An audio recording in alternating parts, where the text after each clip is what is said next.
बिस्मिल्लाहिर्रहमानिर्रहीम, अस्सलाम वालेकुम। लाइव में डॉक्टर शाहिद मसूद के साथ मैं हूं सुमेरा सलीम। ताज़ा सुप्रीम कोर्ट बार एसोसिएशन की IMF के वफ़द से मुलाकात हुई, जिसमें करप्शन के खात्मे और दीगर अमूर पर गुफ्तगू हुई। महमूद खान अचकज़ई साहब ने हुकूमत के साथ कमेटियों में ना बैठने का ऐलान किया है, जबकि पेट्रोलियम मसनूआत की कीमतों में 10 फरवरी से बड़ी कमी मुतवक्के है। इंडस्ट्री ने पेट्रोलियम मसनूआत से मुतालिक वर्किंग ओगरा को भिजवा दिया है। इसके अलावा भी दीगर मौज़ूआत पर आज हम गुफ्तगू करेंगे। स्टूडियो में हमारे साथ मौजूद है डॉक्टर शाहिद मसूद। अस्सलाम वालेकुम डॉक्टर साहब। वालेकुम जी, आपको डॉक्टर साहब, महमूद खान अचकज़ई साहब ने हुकूमत के साथ कमेटियों में ना बैठने का ऐलान किया है, जबकि PTI से भी कमेटियां छोड़ने का मुतालबा किया गया है। कमेटियाँ मुझे नहीं पता क्या बनी हुई हैं और उनका क्या मकसद है। ये तो एक ऐसे ही बस टाइम पास के लिए बात हो रही है। असल तो बात ये है कि रूल ऑफ लॉ होना चाहिए मुल्क में, और ये जो अरेंजमेंट है ये किस तरह डिलीवर करता है, कब करता है, कैसे करता है, और ये हिजान मुल्क में है। इसको ये जो बात है ना कि कमेटीज़, मुज़ाकरात, जल्द से इजलास, ये उससे बेहतर है कि जिसके नतीजे में जानी और माली नुकसान हो और हिजान फैले। तो डिबेट तो हो रही है, लेकिन ये है कि वो जो कहते हैं ना ग्लू नहीं है, एक अरेंजमेंट जो है ना वो ग्लू नहीं है, तो वो उसमें फिर वो एक सोशल अनरेस्ट है, इकॉनमी के हवाले से जो भी कहें, हालात खित्ते के दुनिया के किसी और तरफ है। टेररिज्म का मसला पाकिस्तान का बड़ा इस वक्त पाकिस्तान को दरपेश है। बॉर्डर्स पे आप देखेंगे क्या सूरत हाल है।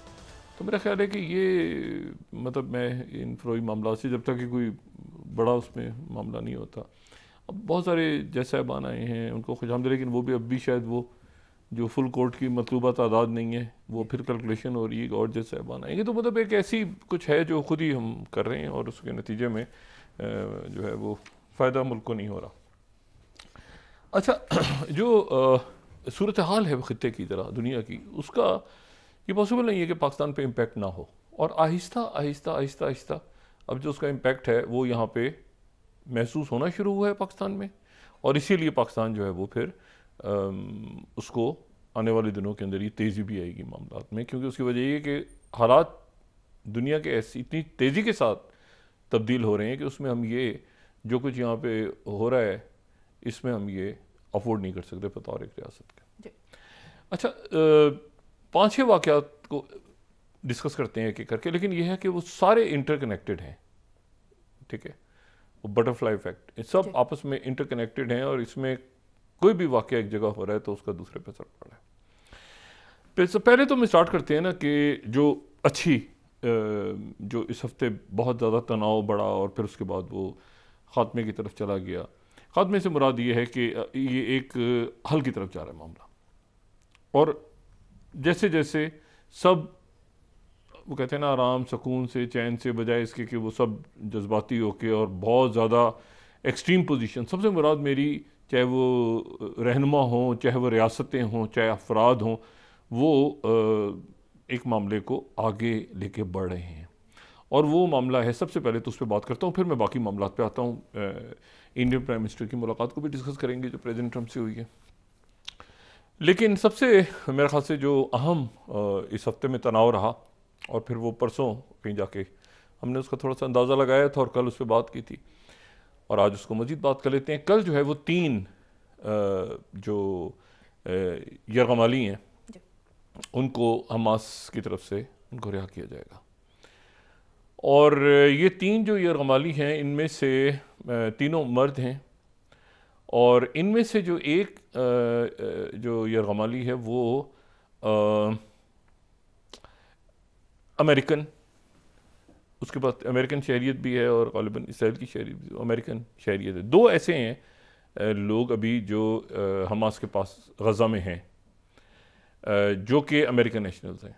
उनमें से एक कल रिहा होगा, 3 रिहा होंगे, एक अमेरिकन रिहा होगा, और इंटरेस्टिंगली दूसरा जो है वो Russian, Ukrainian, Russian, Israeli origin है, इस तरह समझ लें। और ये 3 लोग जो हैं ये रिहा होंगे, और इसके साथ ही जो है ये जो उधर से फ़लस्तीनी जो जिनको जेलों से रिहा किया जाएगा उनकी तादाद है, इससे पहले 3 के बदले में 196, तकरीबन 196 या 193 शायद, 196-93, लेकिन कल जो है वो 3 के बदले जो है वो 396 के करीब लोग 390 और 400 के दरमियान फ़लस्तीनी कैदी रिहा होंगे। 17 अब इस वक्त में बात करते हैं, 17 उनके पास जो है पहले मरहले में उन्होंने रिहा करना है। पहला मरहला 2 मार्च को ख़त्म होगा और अभी तक बिल्कुल तरतीब से बिल्कुल तरीके से चल रहा है। कोई उसमें जो है वो सीज़ फायर एग्रीमेंट में कोई वो दरमियान में जो प्रेसिडेंट ट्रंप की बात थी, मैंने कहा था उसको कल, मैंने कहा था उसको डिलीट कर दें, उसको भूल जाएं कि कोई ऐसी बात हुई है दरमियान में। नेतन्याहू और ये और वो सारा जो यहाँ पे रियल इस्टेट प्रोजेक्ट बनने थे वो सारे साइड पे, उनको साइड पे कर दें। तो वो जो नाम है जो 390 से ले, अच्छा इनमें से एक जो है, एक यरगमाली इस्लामी जिहाद के पास उनकी कस्टडी में, इस्लामी जिहाद की, और 2 जो हैं वो हमास की कस्टडी में। तो ये जो है ये रिहा होंगे और उसके बदले 390 और 400 के दरमियान कल हमारे सामने फिगर आ जाएगी। वो जो नाम है वो अभी फाइनल हो रहे हैं काहिरा में, कतर में, जो मुख्तलिफ जगहों पे वो नाम सारे फाइनल हो रहे हैं। और ये कल जो है ये जब हम बात कर रहे होंगे तो गालिबन ये खबर आ रही होगी 3 और उसके बदले कोई 390 और 400 के दरमियान कोई फिगर है। 17 हैं जो दरमियान में लोग रह गए हैं। और इसी दौरान जो इतवार है, कल शाम को गालिबन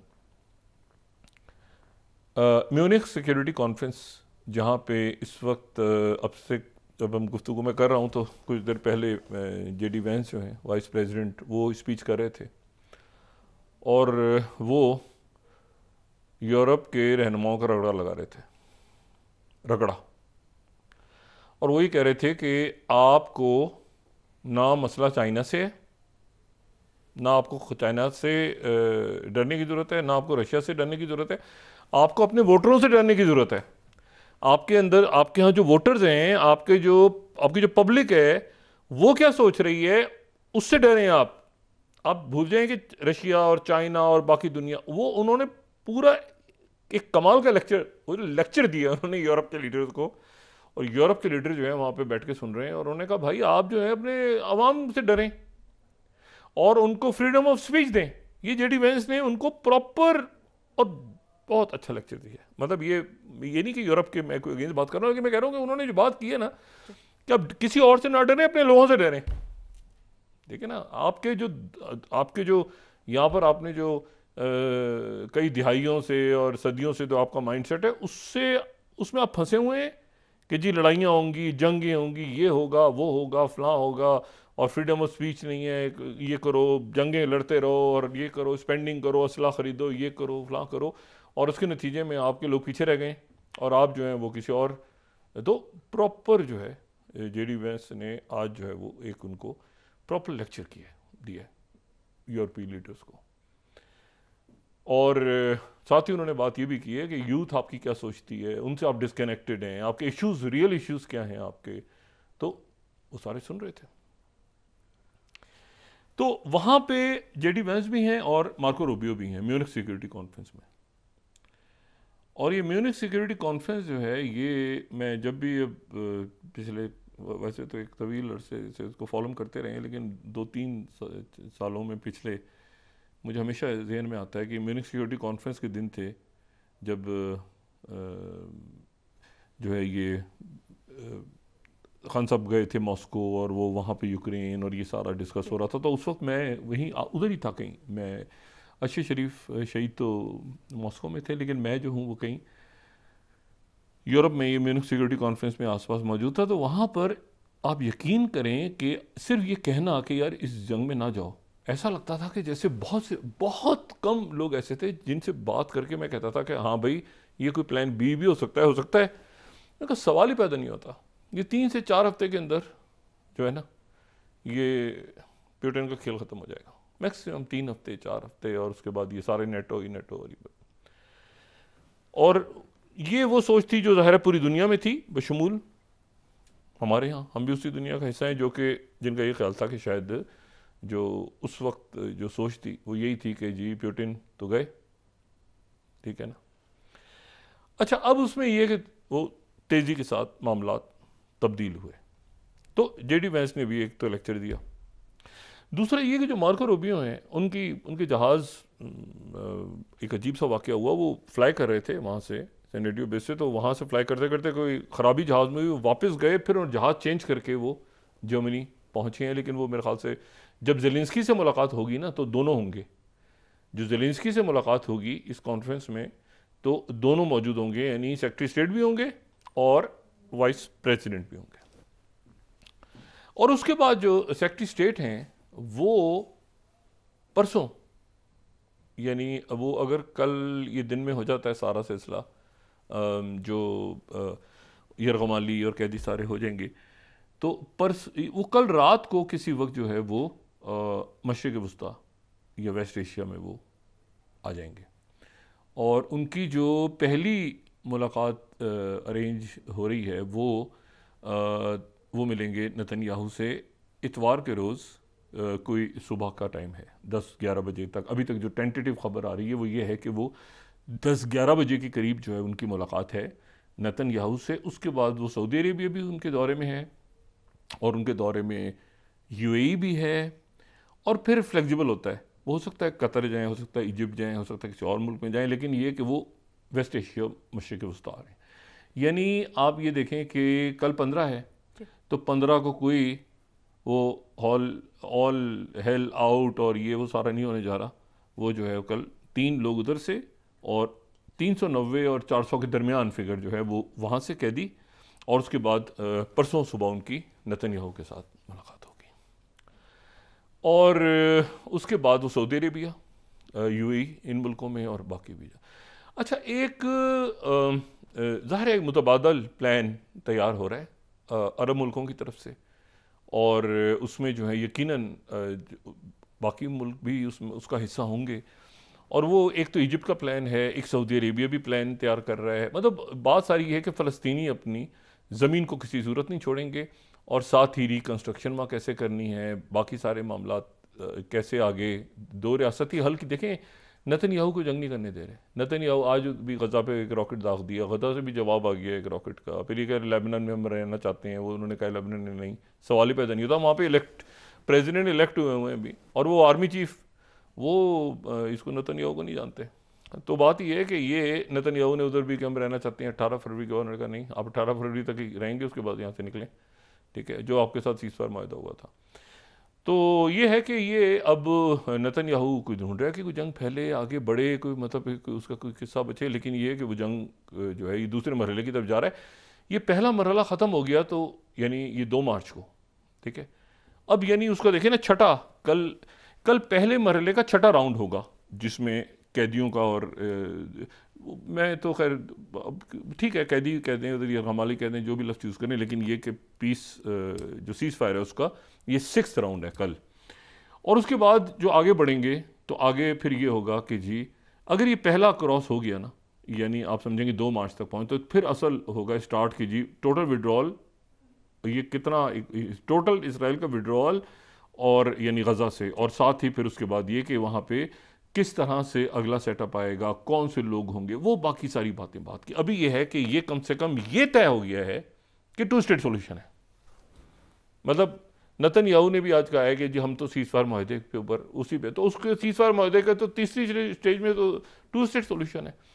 और बड़ा ज़बरदस्त रोल प्ले किया उसमें ईरान से लेके, तुर्की से लेके, सऊदी अरेबिया से लेके, यूएई से लेके तमाम दुनिया ने, इजिप्ट से लेके सब ने, जिन्होंने 2 स्टेट सोल्यूशन के लिए जो खड़े हुए, तो उन्होंने जो है वो यहाँ पे आप देखें कि कैसे वो आगे लेके चले। और ख़ास तौर पे जो और किसी किस्म की, मैं कहता हूँ ना कि बीच में ये जो सेक्टेरियन वायलेंस करा दो, ये जो साजिशें होती रही, लड़वा दो बीच में, ये सारा वो तो कुछ भी नहीं हुआ। और ख़ास तौर पे जो प्रेसिडेंट प्यूटिन और अहमद शरा के दरमियान गुफ्तगू हुई है, तो उसके बाद जो है वो बिल्कुल वो जो एक तनाव था, और वो देखिए कभी कभी बड़े वसीतर मफाद के लिए ना कुछ बातें लोगों को पीछे हटना पड़ता है, लोगों को, मुल्कों को भी पीछे हटना पड़ता है,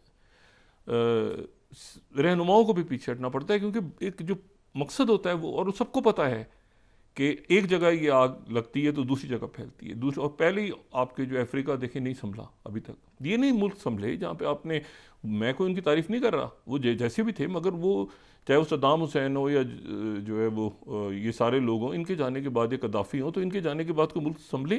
वो तो उनका सब सत्यानाश हो गया उन मुल्कों का, फौजें लड़ गई या ग्रोह लड़ गए आपस में, तो वो तो बड़ी तबाही है। सूडान का हाल देखें।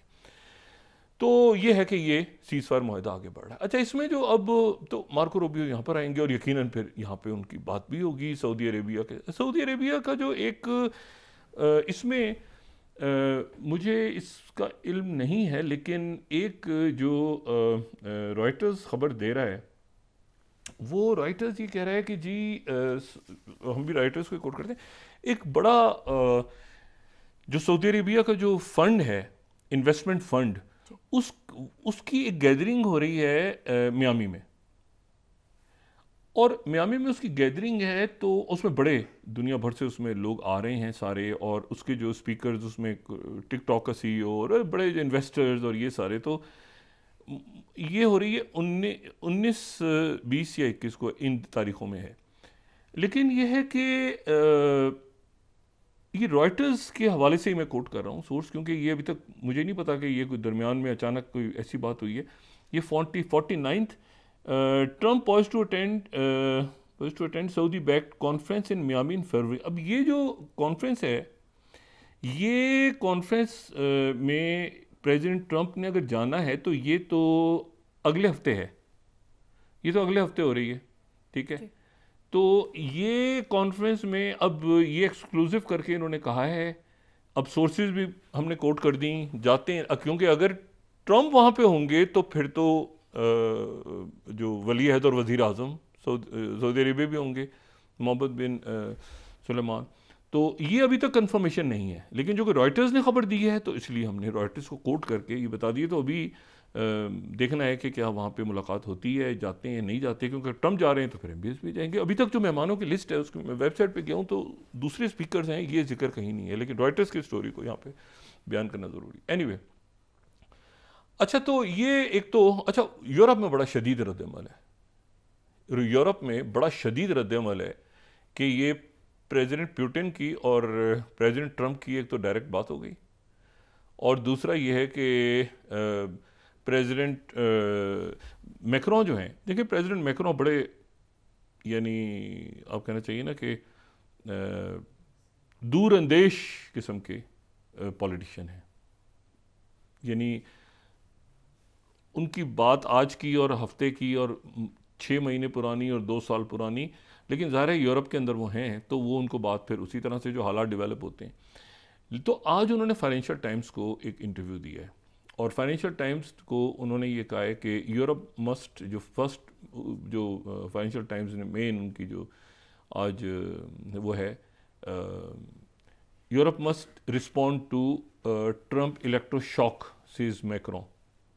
यानी अच्छा, उनका ये कहना है कि भाई इसमें जो हमारा एक इत्तेहाद होना चाहिए यूरोप का, यूरोप की अपनी पॉलिसी होनी चाहिए, हमें जो है वो कोई डिक्टेशन नहीं लेना चाहिए, अमेरिका का डिपेंडेंट नहीं होना चाहिए, ख़ुद खड़ा होना चाहिए यूरोप को, यूरोप की अपनी एक सकाफ़त है।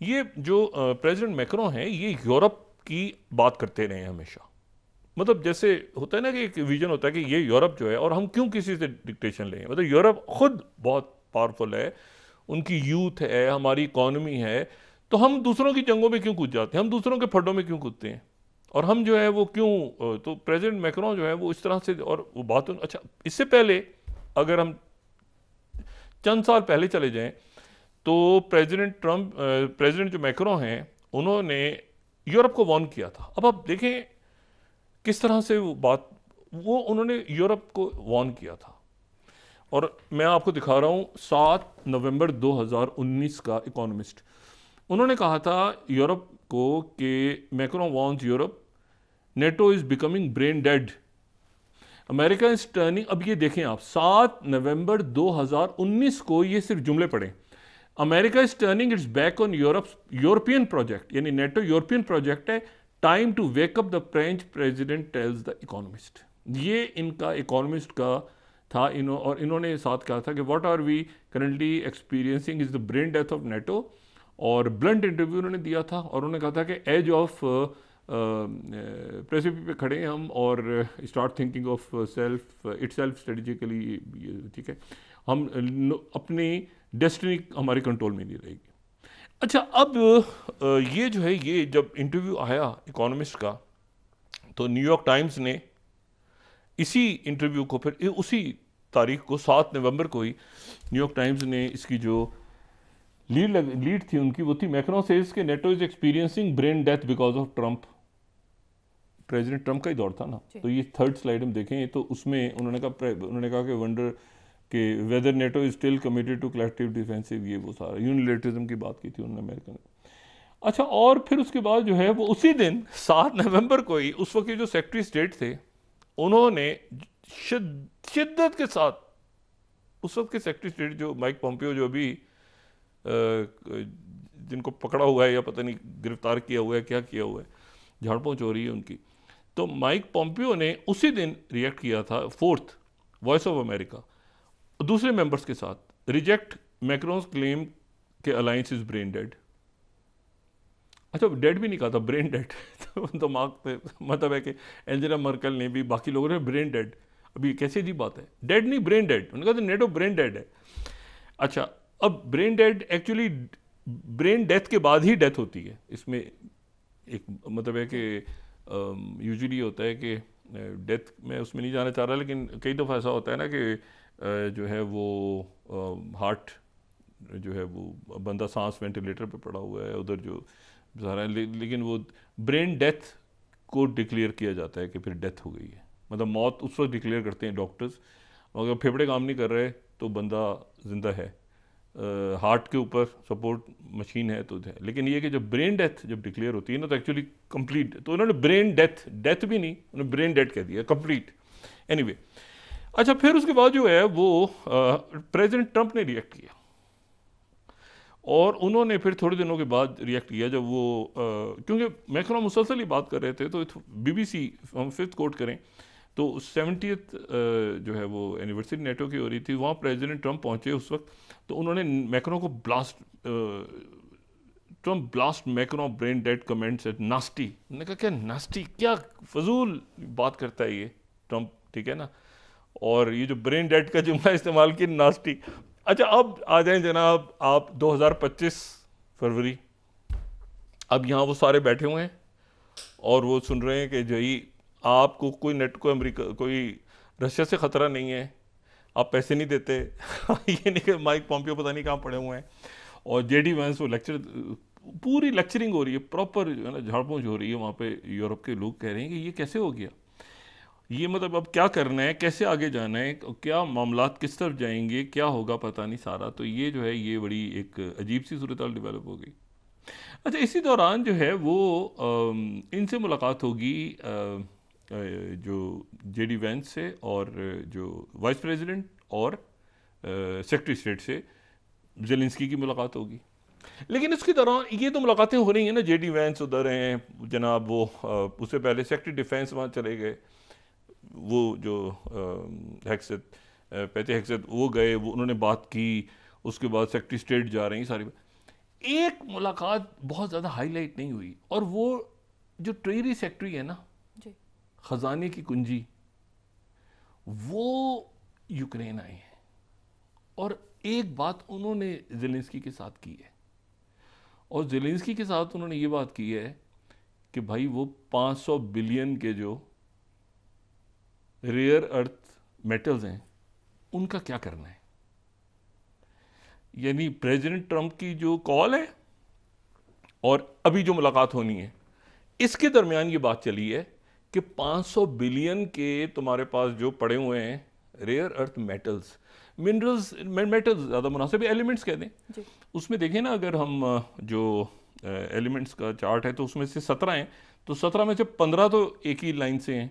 अगर हम वो चार्ट देखें ना, तो मैं उसमें केमिस्ट्री में नहीं जाना चाह रहा, वो जिनको लेंथेनाइट्स कहते हैं, तो वो 15 तो एक ही है, 2 नीचे हैं, ठीक है ना, 2 सेपरेट हैं और 15 एक ही लौकता। और ये जो है ना, ये इनकी माइनिंग आसान नहीं है, ये इनकी ये जो अनासिर हैं, ये जो मेटल्स हैं, इनकी माइनिंग आसान नहीं है। ये बहुत थोड़ी, अच्छा ये जनाब, ये आपके जो मोबाइल फ़ोन्स, आपके जो रोबोट्स, आपकी टेक्नोलॉजी, आपके आगे मतलब जो भी, यानी इनकी जो ज़रूरत है वो दुनिया को है आने वाले दिनों में, बहुत ज़रूरत है। और ये जो है, ये अगर हम थर्ड देखें ना, ये गाड़ियों से लेके मैग्नेट्स और कौन सा कहाँ पे इस्तेमाल हो रहा है, ये हम डेफिनेटली हमारी जो यंग जनरेशन है और बाकी भी जो पुराने लोग हैं उनको भी अंदाज़ा होगा। डिफेंस में, फिर उसके बाद ये सेरेमिक्स में, ये बहुत आने वाली जो और मौजूदा दुनिया में भी इनकी बड़ी हैसियत है। अच्छा, ये जो हुआ है ना खामोशी के साथ, ये मैं आपको बता रहा हूँ।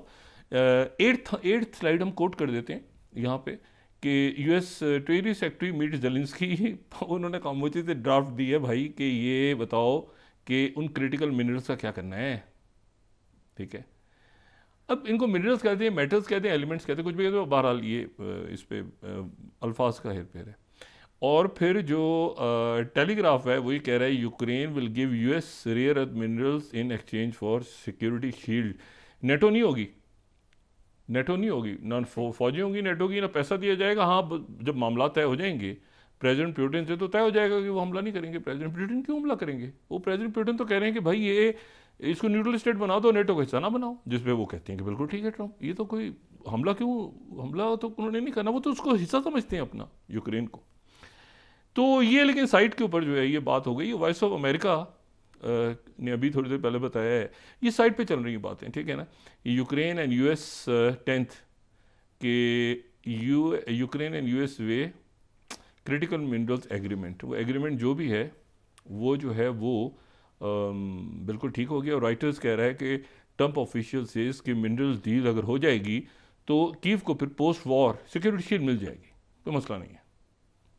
नहीं होगी तो छोड़ दिया जाएगा, पुतिन ने जो करना है करे तुम्हारे साथ, जो तुम्हारे साथ करना है, हाँ फिर हम बात कर लेंगे और बिठा भी लेंगे तुम्हें मुज़ाकरात के दरमियान। हो सकता है कि अब देखें क्या हाल हुआ है, मतलब है कि वो अजीब सूरत हाल डेवलप हो गई है ना।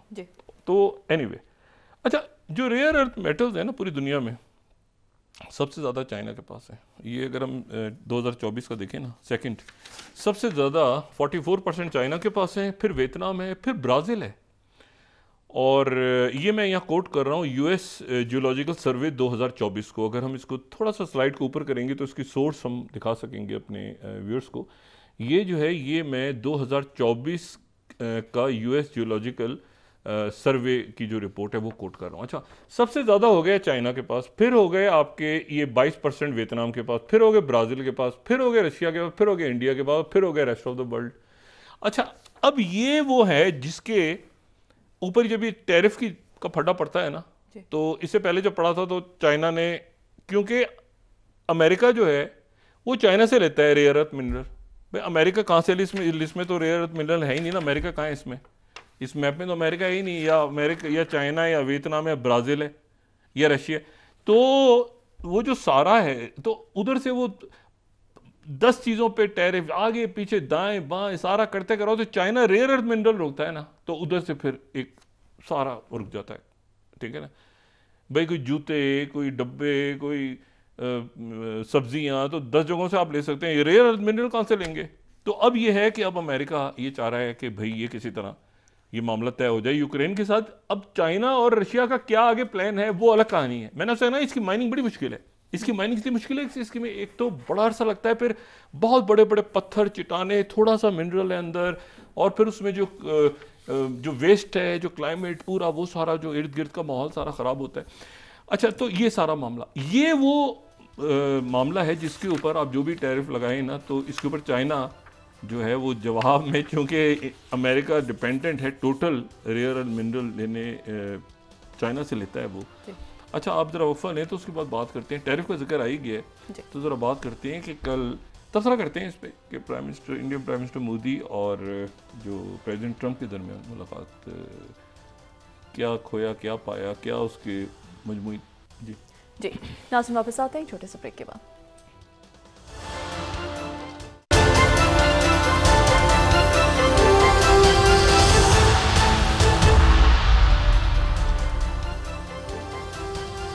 मुबारक नाज़रीन। डॉक्टर साहब, पेट्रोलियम मसनूआती कीमतों में बस फरवरी तक बड़ी कमी मुतवक्के है। और देखते हैं क्या किस तरफ जाता है सिलसिला। मैं सिर्फ ये बताऊं आपको कि डॉट्स ज़ाहिर है पूरा एक ग्लोबल जो सिस्टम है वो चेंज हो रहा है। ये 25 हम जल्दी से देखें अगर स्लाइड, तो वाइट हाउस की तरफ से ये इंडियन प्राइम मिनिस्टर मोदी से मुलाकात से पहले प्रेसिडेंट ट्रंप ने ये टैरिफ, रेसिप्रोकल टैरिफ और ट्रेड एंड टैरिफ जारी कर दिए।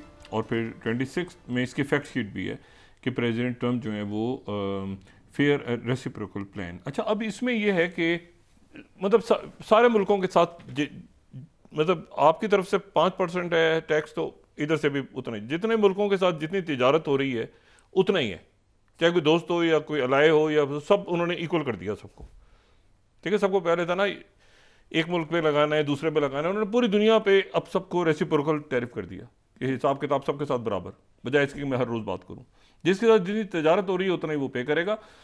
अब यहाँ पर जो है वो सवाल ये है कि सबसे ज़्यादा इस टैरिफ के नतीजे में हिट कौन होगा।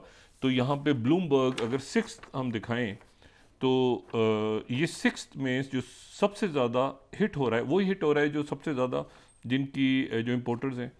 तो सबसे ज़्यादा इन टैरिफ्स के नतीजे में ब्लूमबर्ग की रिपोर्ट के मुताबिक इंडिया हिट होगा, फिर ब्राज़ील है, फिर EU है, फिर UK है, मैक्सिको है, फिर कनाडा है, जिनकी सबसे ज़्यादा तिजारत है। मेरा अपना ज़ाती ख्याल ये है, बाकी तो एक अच्छा उन्होंने किया कि सारी दुनिया के लिए, लेकिन जब अलाइज होते हैं तो उनके साथ आप अलग से उनको रखते हैं, तभी तो वो आपके इत्तेहादी कहलाते हैं, वरना तो इत्तेहादी का कोई कंसेप्ट ही नहीं होता। फिर तो पूरी दुनिया के साथ जो सबसे ज़्यादा आपके करीब है तो उसको आप रियायत देते हैं माशी तौर पर। एक बात। दूसरी बात, उनको जो अलामिया आया और जो कल जो गुफ्तगू भी मैंने वो भी देखी, जो प्रेस के साथ इंटरेक्शन हुआ सारा, बात यह है कि वो उस अलामिया में वही रवायती हमेशा होता है और यहाँ से तरदीद आती है इस पाकिस्तान से, वहाँ से जो है वो होता है क्रॉस बॉर्डर टेररिज्म और यहाँ से उसकी तरदीद और मजम्मत आती है, वो रवायती सी बात। लेकिन 2-3 बातें ऐसी हैं जिस पर मैं चाहूँगा कि जो जिस तरह से मैं देख रहा हूँ हो सकता है, एक तो ये कि F-35 तैयारे जो हैं ये किसी ईडियट ने F-35 तैयारों का डिज़ाइन इनको डिज़ाइन किया है, जो लेने जा रहे हैं, जो इंडिया लेने जा रहा है और अमेरिका देने जा रहा है। मैं नहीं कह रहा, इलॉन मस्क कह रहे हैं। और ये इन्होंने 24 नवंबर 2024 को भी इलेक्शंस के बाद इन्होंने एक्स पे ये कहा था कि meanwhile some idiots are still building manned fighter jets like F-35। वो कहते हैं कि ये अभी तक कुछ बेवकूफ़ इडियट्स ऐसे हैं जो कि F-35 तैयारों के ऊपर जो है वो बना रहे हैं। अच्छा, फिर यहाँ नहीं रुके, उन्होंने जो है ये मज़ीद इसको बताया कि मैं क्यों कह रहा हूँ। वो ये कहते हैं कि ये जो क्रूज फाइटर जेट्स हैं, अच्छा ये बड़ी इंटरेस्टिंग बात है कि वो कहते हैं कि अब दौर ख़त्म हो गया है कि पायलट्स वाले जहाज़ होंगे, पायलट्स के बगैर जहाज़ों का ज़माना आ रहा है। ठीक है, ऑटोनमस एयरक्राफ्ट होंगे। ये जो F-35 है ये भी फारिग हुए हैं लोग सारे जिन्होंने पायलट्स के साथ जहाज़ बना दिए। और ये उसके बाद पूरा रीज़न उसका बता रहे हैं। अगर हम आगे देखें तो ये कह रहे हैं, इसी को देख लें, F-35 design was broken at the requirement level but it was required कि इतनी सारी चीज़ें थी, लोगों को चाहिए थी, expense, jack of all trade, master of none लोगों ने बनाया है इसको। और मैन फाइटर जेट जो हैं ऑब्सलीट हो गए in the age of drones anyway, will just get pilots killed. उसके बाद इन्होंने और लंबा, उसके बाद इन्होंने पूरा रीज़न दिया इन्होंने, इलॉन मस्क ने, और उन्होंने कहा कि भाई ऐसे है कि इसके बाद भी शायद कोई बात उन्होंने की है, ये यहीं पर रुक गए। वो देख लें अगर कोई इसके बाद उनका ट्वीट आगे चल रहा है। अच्छा, तो इसके बाद उन्होंने कहा कि ये रिक्वायरमेंट्स, फिर उन्होंने कहा कि ये जो है insufficient way to extend the range of missiles और ड्रॉप बॉम्ब्स जो है ये ड्रोन जो है वो बड़ी आसानी से कर सकता है ह्यूमन पायलट, और ये सारे जो हैं fighter jets do have the advantage of helping air force officers get laid. उनको फारिग करने के लिए एयरफोर्स ऑफिस से जो है वो ड्रोन जो हैं वो भी लेस इफेक्टिव, वो इन्होंने ये नीचे मुझे डाल दिया। अच्छा, अब इसके ऊपर जो है जैसे ही इन्होंने ये बात की तो साथ ही जो है ये गिर गया जनाब, पूरा जो लॉकहीड मार्टिन का स्टॉक गिर गया। और यहाँ पर फिर लॉकहीड मार्टिन ने जो है, ये अभी नवंबर की, मैं कोई पुरानी बात नहीं कर रहा, लॉकहीड मार्टिन जो है उन्होंने उसके बाद फिर ये रिस्पॉन्ड किया।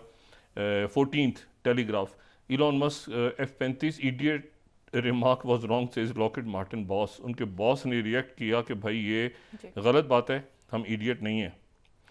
अच्छा, इनका स्टॉक इस तरह से गिरा कि 13 को अगर देखें, Elon Musk shoot down, Lockheed Martin का पूरे का स्टॉक ही गिर गया। अच्छा, जो है वो 12 को देखें अगर फोर्ब्स को, फिर उन्होंने इसी इडियट रिमार्क्स को, ये मैं अभी 1-2 महीने की बात कर रहा हूँ, पुरानी बात नहीं है, इलॉन मस्क ने जो है वो F-35 बंदों को 12 में दिखाएं तो इडियट फेवर्स ड्रोन फार्म्स को, जाहिर है कि ड्रोन्स की तरफ वो दुनिया जा रही है। उन्होंने कहा कि ये फारिग हो जाएंगे और जो ख़रीदेंगे इसको बेच बूझ के लेना है, किसी ने ले ले, और बाकी जो है वो ये बेकार हैं सारे। अच्छा, उसके साथ ही ये ज़हन में रखें कि जो प्रेसिडेंट ट्रंप हैं वो डिफेंस बजट कट करने जा रहे हैं आधा। ये एक बड़ी इंटरेस्टिंग डेवलपमेंट है पिछले 24 घंटों की, और मैं कहता हूँ ये पता नहीं अगर ये करने जा रहे हैं तो इससे बड़ी इस दुनिया में शायद कोई इससे बड़ा कोई अमन और शांति का पैगाम हो जो ये बात कर रहे हैं प्रेसिडेंट ट्रंप। उन्होंने कहा है कि जो शी जिनपिंग से उनकी बात हो चुकी है, चाइना के प्रेसिडेंट से उनकी बात हुई है और प्यूटिन से भी हो गई ये बात। वो ये कह रहे हैं कि मैं उनसे ये बात करता हूँ कि जो डिफेंस बजट्स हैं मुल्कों के, वो अपने न्यूक्लियर और इधर और ट्रिलियंस और ये उसको हम भी काटते हैं, आप भी कम करें डिफेंस बजट को और अपने लोगों पे लगाएं, मईशत पे लगाएं आप। और डिफेंस के लिए अब इतनी बड़े आपको रिक्वायरमेंट्स नहीं चाहिए F-35 जैसे, आप और तरीकों से कर सकते हैं, लेकिन अपने लोगों के ऊपर आप लगाएं पैसा। मैं न्यूज़ वीक कोट कर रहा हूँ, Trump wants denuclearization talks with Russia China 41st, aim to halve US military budget. अच्छा, ये मेरा ख्याल से पूरी जो दुनिया का जो जिसे कहते हैं ना कि एक नया प्रेसिडेंट ट्रंप जो है वो बात कर रहे हैं, वो कह रहे हैं कि मैं चाइना से भी बात करूंगा इस पे, और मैं इसके ऊपर जो है वो, ये ब्लूमबर्ग ने भी इसको बात की है 37th, Trump floats deal with Russia China to cut defence spending. और राइटर्स भी कह रहा है 38th, Trump says he wants to work with Russia China on limiting nuclear weapons. 39th, ये हिस्ट्री लिखी जा रही है इस वक्त, Trump wants denuclearization talks with Russia and China hopes for defence spending cuts. अच्छा, अब यहाँ पर जो सवाल है ये, अच्छा ये बात जो F-35 के हवाले से ना, यकीनन मैं वो जो ख़रीद रहे हैं, जो दे रहे हैं, वो इसके माहिरीन हैं, लेकिन मैं सिर्फ यहाँ पर ये बता दूँ आपको 17 स्लाइड, इलॉन मस्क की बात नहीं हो रही।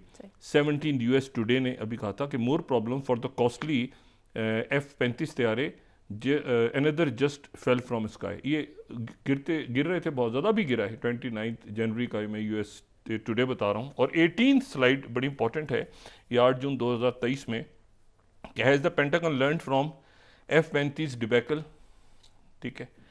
और फिर उसके बाद 19th उनके जो एयरफोर्स के जो उनके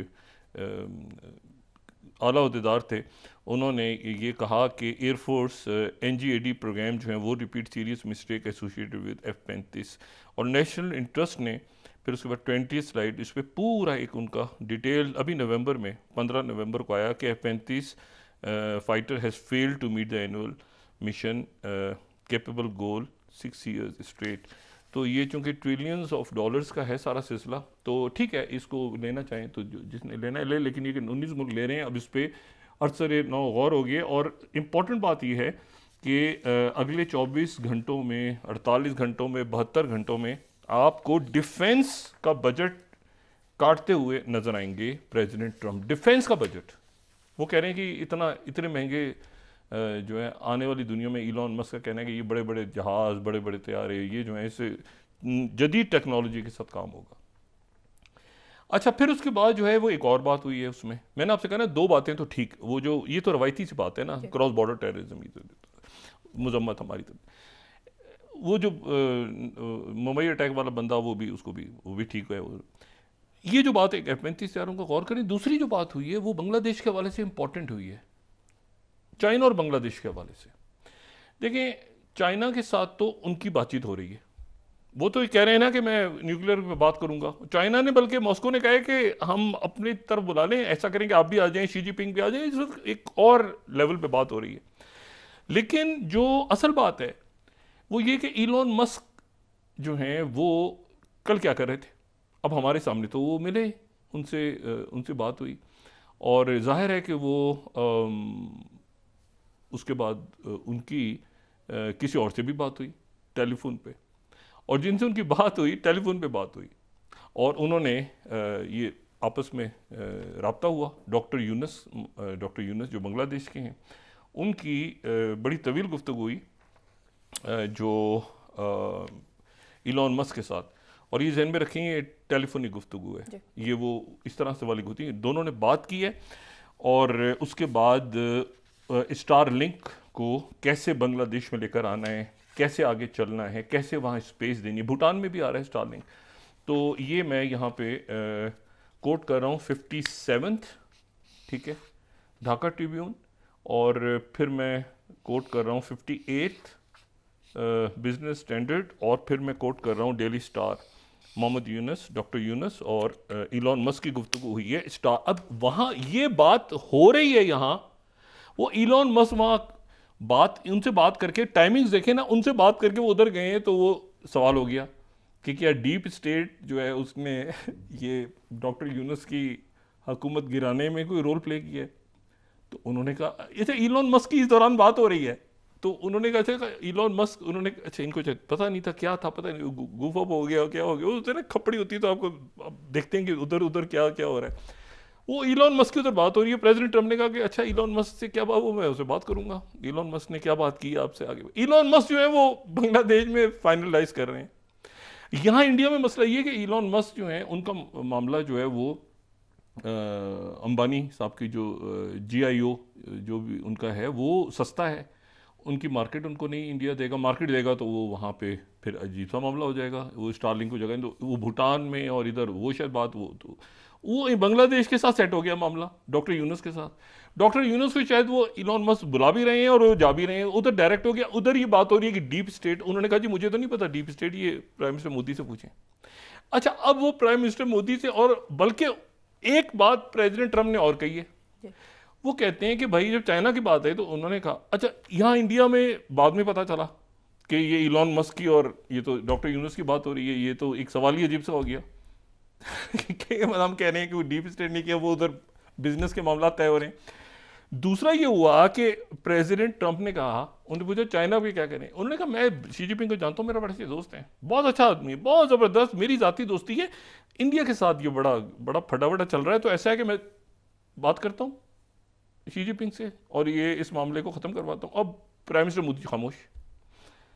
फिर इसमें सेकंड थॉट आई कि ये तो गड़बड़ हो गई मामला, ये तो दो मुल्कों का मामला है, इसमें अमेरिका कहाँ से घुस गया बीच में। अच्छा एक्सपेक्टेशन देखें, एक्सपेक्टेशन ये थी कि वो बात करेंगे क्योंकि हम कदम बढ़ाओ, हम तुम्हारे साथ हैं। अब हुआ ये, अच्छा मैं सिर्फ इसको क्लोज कर दूं, हुआ ये कि वो वहाँ पे उन्होंने ये कहा कि भाई ऐसा है कि ये देखें ना, कोट करना यहाँ पे ज़रूरी है बहुत ज़्यादा, कि इस बात के ऊपर इंडिया ने फिर बड़ा स्ट्रॉन्ग इंडिया का रिएक्शन आया है, लेकिन थोड़ा सा देर से आया है, और उसका जो रिएक्शन है वो इसलिए इंडिया का इम्पॉर्टेंट है क्योंकि यहाँ से ये पॉलिसी क्लियर होती है। अगर हम देखें 42nd से हम शुरू कर देते हैं, Trump offers to help end India China border dispute, centre ने रिएक्ट किया, यानी इंडिया की तरफ से ही ट्रम्प की मजम्मत हुई है, इंडिया ने ट्रम्प की मजम्मत की कि आप तुम कौन होते हो हमारे दरमियान में, हमारा चाइना का मसला तुम सुलह करवा रहे हो। अच्छा ट्रम्प कहते हैं कि वो बड़ा सुहाना, बड़ा I look at India, I do see the skirmishes on the border जो बड़े विशियस हैं, आई गेस टू कंटिन्यू, ये वो सारा, और ये है कि ये इसको रुकना चाहिए, ख़त्म होना चाहिए इसको, ठीक है ना। और फिर वो आगे कंटिन्यू करके वो कहते हैं कि भाई लेस देन एन आवर, 1 घंटे बाद गवर्नमेंट को पता चला कि इंडिया जो है उसने तो बायलेटरल अप्रोच रखी हुई थी, उन्होंने कंडेम कर दिया ट्रम्प को, इंडिया ने, कि जी ये हमारा। अच्छा उसके बाद जनाब क्या हुआ कि ये आप देखें, फिर हिंदुस्तान टाइम्स कोट करते हैं ना 43, India reacts to Donald Trump's help comment on border dispute. हमने कुछ नहीं कहा, हमने उस अलामिया की मजम्मत, इंडिया ने ट्रम्प की मजम्मत कर दी है 24 घंटों के अंदर अंदर, कि तुम कौन होते हो हमारे और चाइना के बीच में आने वाले। फिर हिंदू देखें आप, border row with China, India reaffirms long held policy to rule out third party role. ओ भाई तो फिर आप अमेरिका से असला किसके लिए ले रहे हैं, ये तो अजीब बात हो गई। वो मतलब है कि वो उसने कहा कि मैं सुलह करवा दूँ, बड़ा जबरदस्त आदमी है, शी जिनपिंग से तो मैंने मिलने, मैं उससे बात करूंगा तुमसे ना। सेक्रेटरी ने फिर 1 घंटे बाद जो है वो दबड़दूज हो गया सारा मामला। Times of India, always adopted bilateral approach. India ruled out third party role in border dispute with China. अब मसला ये है सारा कि भाई एक तो डॉक्टर यूनुस की बात हो रही है। डॉक्टर यूनुस अभी जो वर्ल्ड समिट है, बड़ी जो वर्ल्ड समिट, उसमें इलॉन मस्क भी थे, लेकिन वहाँ नहीं बात, अलग से बात हुई है कि बांग्लादेश में, भूटान में आ गया स्टारलिंक, वो वहाँ बात करें।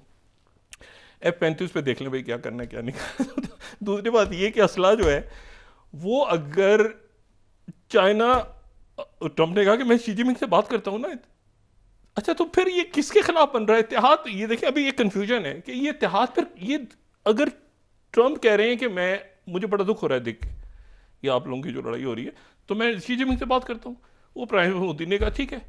बाद में थोड़ी देर के बाद उनके सेक्रेटरी आए, वो जो फॉरेन सेक्रेटरी, वो जबरदस्त आदमी है, उन्होंने कहा कि कौन होता है अमेरिका हमारे और चाइना के दरमियान में आने वाला? वो तो भाई अब फिर आप किसके खिलाफ हैं? मतलब ये एक अजीब एक गुफा, वो क्वाड बन रहा है और सब बन रहा है। अच्छा उधर मैं सिर्फ ये गार्डियन ने अपडेट की है, तो ये 54th स्लाइड पे हम 53rd और 54th पे क्लोज करते हैं। अभी जो मैं बात करता है लेक्चर वहाँ पे सुन रहे हैं सारे यूरोप के लोग बैठ के। 53rd स्लाइड में दिखा सकें European leaders scared of voters failing to defend democracy, और 54 देखें, डोंट बी अफ्रेड, डरना नहीं है, घबराना नहीं, अपने वोटरों से डर लगता है। चलें जी, तो बस ये सूरत हाल है। लेकिन ये एक इतनी अजीब सी बात है कि इंडिया की तरफ से जो ट्रंप साहब के बयान की मजम्मत हुई है कि आप हमारे और चाइना के दरमियान सुलह करवाने वाले कौन होते हैं। जी बहुत शुक्रिया डॉक्टर साहब। नाज़रीन, इसके साथ ही आज का प्रोग्राम अपने अख्ताम को पहुंचा। मुझे सुमेरा सलीम को इजाज़त दीजिए। अल्लाह ने के बाद जी, अपना दोस्तों रिश्तेदारों के दोनों वक्त लोगों का सब ख्याल रखिएगा।